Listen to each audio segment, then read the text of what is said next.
নমস্কার। কি দুর্দান্ত একটা ম্যাচ দেখলাম, আর এই ভিডিওটা করছি একেবারে ম্যাচ শেষ হওয়ার পরে। আর্জেন্টিনা ফাইনালে পৌঁছে গেল।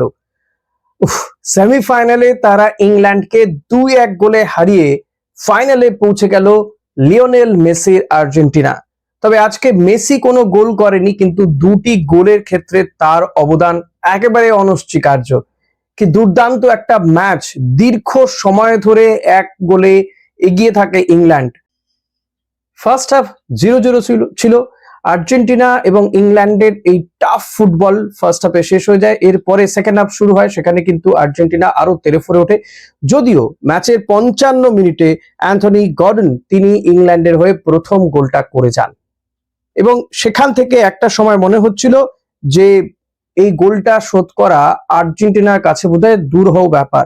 কিন্তু সেকেন্ড হাফ বা যত সময় গড়াতে থাকে তত কিন্তু আর্জেন্টিনা আক্রমণের ঝাঁঝ বাড়াতে থাকে। এমন বহু পাস বা সেন্টার করেন মেসি যেগুলো থেকে নিশ্চিত গোল হতে পারত, কিন্তু ইংল্যান্ডের গোলকিপার অসাধারণ দক্ষতায় সেই সমস্ত বল তিনি রিসিভ করেন, নয়তো ফিক্স করে বাইরে বার করে দেন। মোদ্দা কথা, তিনি দুর্গ সামলান, অত্যন্ত প্রহরীর মতন দুর্গ সামলান আগাগোড়া।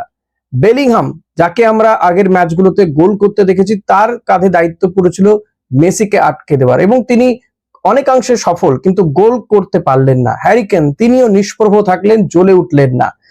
আর সেই কারণেই বোধহয় আজকে আর্জেন্টিনার এই জয়। এবং 80 মিনিটের পর থেকে আর্জেন্টিনা যে মুহুর্মুহু আক্রমণ করলো, সেই আক্রমণে কিন্তু ধরাশায়ী হয়ে গেল একেবারে ইংল্যান্ড। অনেকে ভেবেছিলেন যে 86-র বদলা বোধহয় এবার ইংল্যান্ড নিতে পারবেন, কিন্তু 86 বিশ্বকাপের বদলা ইংল্যান্ড নিতে তো পারলই না, উপরন্তু আর্জেন্টিনা তারা পৌঁছে গেল ফাইনালে। স্পেনের বিরুদ্ধে মুখোমুখি হবে আর্জেন্টিনা 19 তারিখে। এবং এই ফাইনাল দেখার আগে আজকের যে ম্যাচটা দেখে ফেললাম, আমার মনে হয় এটা কোনো অংশে ফাইনালের থেকে কম নয়। ইংল্যান্ডের গোল তো বললাম, কিন্তু আর্জেন্টিনা কখন গোল করলো? 85 মিনিটে এনজু ফার্নান্ডেজ তিনি মেসির থেকে পাওয়া একটি পাস থেকে দুর্দান্ত শট করে গোল করে দেন। তার আগেও তিনি একটা দূরপাল্লার শট নিয়েছিলেন, যেটি ইংল্যান্ডের গোলকিপার ফিক্স করে বাইরে করে দেন। আর তার ঠিক বোধহয় 1-1.5 মিনিট হবে তারপরে পরেই কিন্তু মেসির একটা পাস, আর সেখান থেকে দুর্দান্ত একটা বাঁক খাওয়া শটে গোল করে দিলেন, যেখানে গোলকিপারের কিচ্ছু করার ছিল না ওই বলটাতে। দুর্দান্ত গোল। এরপরে একটা চেঞ্জ, লাউতারো মার্টিনেজকে নিয়ে আসা হয়। অনেকেরই মনে হচ্ছিল, আমার নিজেরও মনে হচ্ছিল যে এই গুরুত্বপূর্ণ ম্যাচে লাউতারো মার্টিনেজ কেন বাইরে? লিওনেল স্ক্যালোনি বোধহয় অন্য কিছু ভেবেছিলেন। আসলে তিনি কি ভাবেন এটা অন্য কারোর আবিষ্কারের বিষয় বা ভাবনার বিষয়। তিনি কি ভাবছেন এটা চট করে বোঝা যায় না। তো লাউতারো মার্টিনেজকে নিয়ে আসা হলো, এবং সেই লাউতারো মার্টিনেজ তাকেও যে দুর্দান্ত পাস দিলেন, মেসি একেবারে সাজিয়ে দিলেন কার্যত, আর তিনি দুর্দান্ত হেডে গোল করলেন 92 মিনিটে। অ্যাডেড টাইমে খেলা শেষ হয়ে গেল। অ্যাডেড টাইম দেওয়া হয়েছিল 9 মিনিট, কিন্তু দেখা গেল রেফারি আরো প্রায় 2-3 মিনিট এক্সট্রা খেলা নেন, কিন্তু তাতেও কিন্তু কোনো গোল করতে পারলো না ইংল্যান্ড। আর আগাগোড়া ম্যাচ কিন্তু একেবারে দুর্দান্ত স্পিডে যেমন হয়েছে, আর প্রচুর ধাক্কাধাক্কি হয়েছে।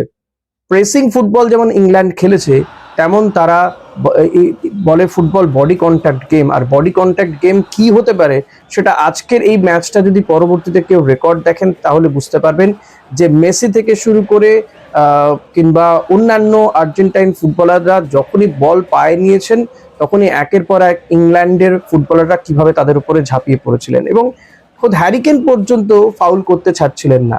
রেফারি, মানে আজকের ম্যাচে রেফারিং নিয়ে যদি বলতেই হয়, অত্যন্ত ভালো রেফারিং হয়েছে। দুটো টিমকে তিনি ইয়েলো কার্ড দেখিয়ে সাবধান করে দিয়েছেন। গোটা বিশ্বকাপে এবার রেফারিং নিয়ে প্রচুর সমালোচনা হচ্ছে, বিশেষ করে আর্জেন্টিনা ম্যাচে। আর এখানেও কিন্তু ইংল্যান্ডের কোচ সেই একই স্ট্র্যাটেজি নিয়েছিলেন, প্রথম থেকেই রেফারির উপরে একটা প্রেশার ক্রিয়েট করা। কিন্তু আজকের যিনি রেফারি ছিলেন তাকে বোধহয় এত প্রেশার ক্রিয়েট করে কিছু করতে পারলেন না তিনি, কারণ আজকে এমন কোন সিদ্ধান্ত তিনি নেননি যা থেকে প্রশ্ন উঠতে পারে। এবং দুর্দান্ত একটা খেলা হয়েছে আজকের ম্যাচে। দুটো টিমের যদি একজন একজন রেড কার্ডও দেখে ফেলতেন, তাহলে আমার মনে হয় না রেফারিকে কেউ এটা ভুল বলতে পারতেন। যে বিপুল পরিমাণে মানে মারপিট হয়েছে, ফুটবল না রেসলিং দেখছিলাম, বোঝা যাচ্ছিল না। তো নিঃসন্দেহে আজকের ম্যাচ অসম্ভব একটা সুন্দর ম্যাচ দেখলাম। স্পেনের বিরুদ্ধে খেলবে আর্জেন্টিনা, ফাইনাল ম্যাচটা হবে, এবং এই ম্যাচে কি হবে সেটা তো পরবর্তীতে বলা যাবে, কারণ স্পেন তারাও দীর্ঘ কয়েক বছর পরে ফাইনালে উঠেছে। এদিকে আর্জেন্টিনা, তারা ডিফেন্ডিং চ্যাম্পিয়ন, তারা ট্রফি ডিফেন্ড করছে, পরপর দুবার ফাইনালে উঠেছে। আর্জেন্টিনা সেমিফাইনালে উঠে সাধারণত হারে না, আর সেই রেকর্ডটাই তারা কিন্তু বজায় রাখলেন আজকে। মেসি সহ এনজো ফার্নান্ডেজ, লাউতারো মার্টিনেজ, প্রত্যেককেই দেখলাম, কিংবা আরো যারা রয়েছেন সবাইকেই মাঠের মধ্যে আনন্দ করতেও দেখলাম, আবার কাঁদতেও দেখলাম। এই যে মুহূর্তগুলো সত্যি মানে এগুলো ব্যাখ্যা করা যায় না। একদিকে একটা খুশির জয়, এবং এই ম্যাচটা সবচেয়ে বড় কথা এক্সট্রা টাইম পর্যন্ত গড়ালো না। যখন 1-1 হয়ে গিয়েছিল তখন মনে হচ্ছিল হতে পারে, কিন্তু যে মুহূর্তে আর্জেন্টিনা গোলটা করেছে, মানে অ্যাডেড টাইমে গিয়ে গোল, প্রত সেই গোল শোধ করাটা ইংল্যান্ডের কাছে কিন্তু কঠিন হয়ে যায়। আর যেহেতু ইংল্যান্ড শুরু থেকে এত হাই প্রেসিং ফুটবল খেলেছে, পরের দিকে কোথাও গিয়ে তারা আর সেভাবে দম পাচ্ছিল না। আর ওই সময়ে এই শেষ কোয়ার্টারে আর্জেন্টিনা যে কতটা ভয়ঙ্কর হয়ে উঠতে পারে, সেটা কিন্তু আজকের ম্যাচে আবারও প্রমাণ করে দিল। মিশর ম্যাচেও আমরা দেখেছিলাম প্রায় ৭৯ মিনিট পর্যন্ত আর্জেন্টিনা পিছিয়ে ছিল, সেখান থেকে তারা ৩-২ গোলে ম্যাচ জিতে যায়। আজকের ম্যাচটাও ভাবুন, যে আমার মনে হয় প্রায় ৮৪ মিনিট পর্যন্ত আর্জেন্টিনা পিছিয়ে ছিল। হ্যাঁ, ৮৫ মিনিটে গোল করেছে, তো ৮৪ মিনিট পর্যন্ত আর্জেন্টিনা ১-০ গোলে পিছিয়ে ছিল, সেখান থেকে ৮৫ মিনিট এবং তার ৭ মিনিট পরে আবার একটা গোল। বুঝতে পারছেন? তো আজকের ম্যাচটাও কিন্তু ওই শেষ কোয়ার্টারে গিয়ে শেষ করে দিল আর্জেন্টিনা, এবং ইংল্যান্ডের কফিনের শেষ পুরে পুঁতে দেওয়া হয়েছে। তো এবারের মতন হ্যারিকেন কিংবা বেলিংহামদের বিদায়, হ্যারিকেনকে বোধহয় আর কোনো বিশ্বকাপে দেখা যাবে না। যেমন ভাবে হয়তো সম্ভবত, মেসি বলেই বলছি হয়তো সম্ভবত, মেসিরও এটা শেষ বিশ্বকাপ। তো শেষ বিশ্বকাপটা কি মেসির হাতেই উঠবে? আপনাদের কি মনে হয়? অতি অবশ্যই কমেন্ট করে জানাবেন। কেমন লাগলো আজকের এই ম্যাচটা, যদি আপনি দেখে থাকেন সেটাও জানাতে ভুলবেন না। আর কি মনে হচ্ছে, বিশ্বকাপ কে পাবে?